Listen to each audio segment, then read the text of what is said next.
I've been growing my hands for more than 300 days now, and in this video I will show you the results it gave me, whether it's hand gains, forearm gains and even wrist gains. And of course, we'll see if I got better at arm wrestling, which was the whole reason why I started this routine. So I always had a thin bone structure, especially the wrist and hands, but I never realized how weak they were until I started arm wrestling and kept getting destroyed. I then decided to go on a journey to grow them thicker, and I gotta say that I'm impressed by the results. My hands have grown significantly just by doing those two exercises, which are pronation and rising. And if you're wondering how this works, it's pretty simple. Those two are forearm exercises, but yet I found that holding the belt tight for a high amount of reps will really engage the thumb and put it through a lot of work, thus leading to hand gains. If you have a judo belt and a weight that you can tie to it, you are able to do this exercise. Concerning sets and reps, I started by doing a lot of volume and did 5 sets of 60 reps for each exercises, and as for the weight, I've always used 10 kilos and never really changed. Sometimes I did heavier sets with 20 to 30 kilos, but most of the time I used 10. I did this every day for a long time without missing a single session, and I started noticing gains pretty quickly. On day 1, I was surprised at how thick they had gotten just after a few sets, but I found out that they just got inflated because they weren't used to this new training method I was doing and to the stress that was applied on the whole thumb area. They got back to normal after a day or so, but as I kept doing it, I noticed a new detail on my hands. My thumb muscle was starting to stick out more and more, and a callus was starting to form, which got huge at some point.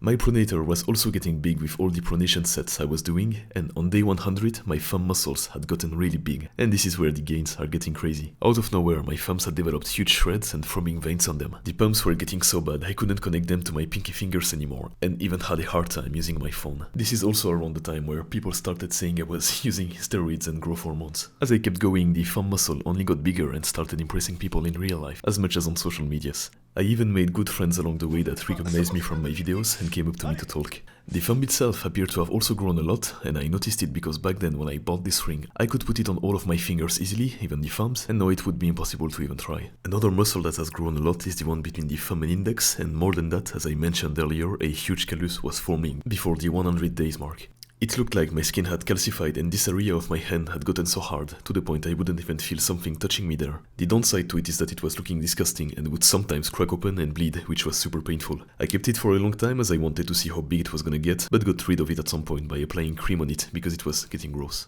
Alright, now that we've covered the hand gains, we can talk about how effective this was for my forearms and if they got any bigger with this. So I started as a pretty skinny guy, and back then my forearms had a lot of definition but not much muscle mass, and only a few days in I was noticing the brachyradialis muscle starting to appear and get slightly bigger day by day. And I think I can attribute most of the brachyradialis gains to the rising specifically, as it directly targets it. Of course, the pronation also played a role in it, as the biceps and brachyradialis are under constant stress while doing those exercises. No, I wouldn't say that most of my forearm gains come from doing those two exercises, as I've been doing this routine primarily for hand growth. But what it did is that it gave me a very good pronator muscle that translates well to the arm wrestling table, which we will touch on in a few minutes. Concerning my forearm size, when I started this routine on the left, they were about less than 34 centimeters pumped. My weight was about 70 kilos at the time, and I had managed to get to almost 90 kilos, but unfortunately I had some issues with my bulk in the middle of it, and it made me go back to 80 kilos. And of course, losing 10 kilos really impaired my gains and made me lose a lot of muscle mass. I was at about 41 centimeters without pump at some point, but I am now at 40 as I lost this much weight. Alright, so we're getting into the juicy part of this video. When I started this routine, my wrists were 16.5 centimeters, and after 300 days they measured in at almost 19 centimeters, meaning that they grew 2.5 centimeters each, which is a whole inch. So you see, I keep track of my wrist gains with this watch that I received for my 15th birthday, I believe. As you can see, I was completely floating in it, and let's say I ran into a little problem. I literally am not able to get the watch past my hands anymore. They have gotten so big that I physically cannot wear it further than that. I actually managed to put it on with a bit of soap, but that's when I ran into another problem. I cannot close it anymore without it pinching my skin, and even if I manage to do it, it will obviously be painful and uncomfortable, and I wouldn't be able to move my hands freely. I also tried with my right hand and wrist, which are smaller. As I said, my left is almost 19, but the right is 18.5, and even my smaller wrist has become too big to wear it. So, in the last comparison video I've made, I stated that in 200 days they gained 1.5 centimeters each, and after another 100 days of training, they gained 1 more centimeter. But by doing some research for this video, I found an old comment of mine saying that they were 16 centimeters at the start, meaning that I might have gained even more than 2.5 centimeters on my wrists, which is insane. I was already having a hard time to put my watch on. It was feeling tight, but I think I was able to wear it without too much problem still. But no, I don't think I would be able to, unfortunately. So you saw that my wrists have grown much bigger than before, but not only that, they also became much stronger. Back then I was having intense, almost unbearable wrist pain during or after my arm wrestling matches because of how weak they were, but not only that, if I did too much pronation and rising, it would start getting painful in my joints.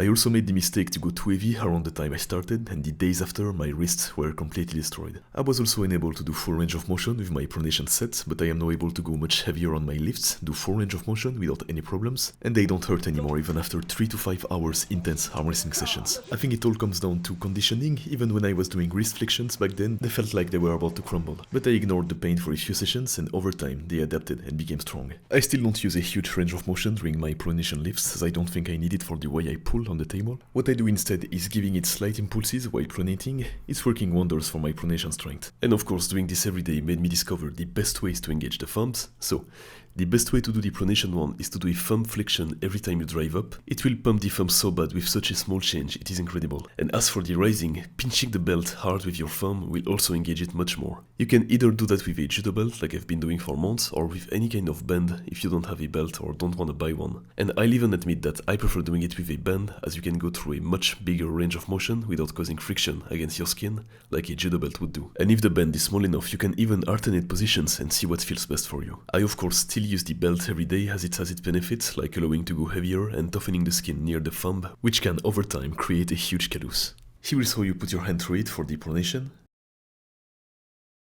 and for the rising. I put the link to the one I'm using in the description. Now, what did I gain from this routine in terms of arm wrestling? So back then my wrists were super weak, right? And I ended up losing them and getting bent back every match is pretty much. I had no hand control, my fingers were weak and my hands were super thin. But quite a lot of things changed since then.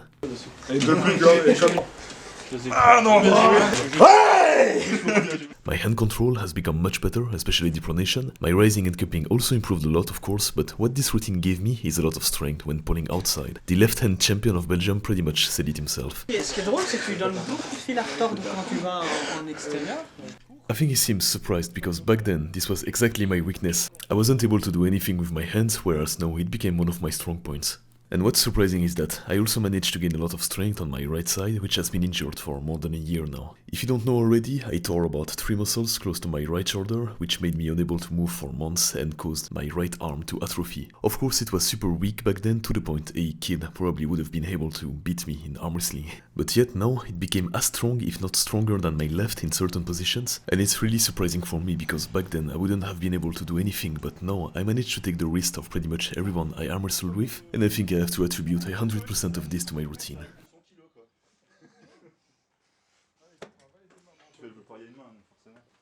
Ça c'est vraiment cheaté ça, hein. T'es très haut.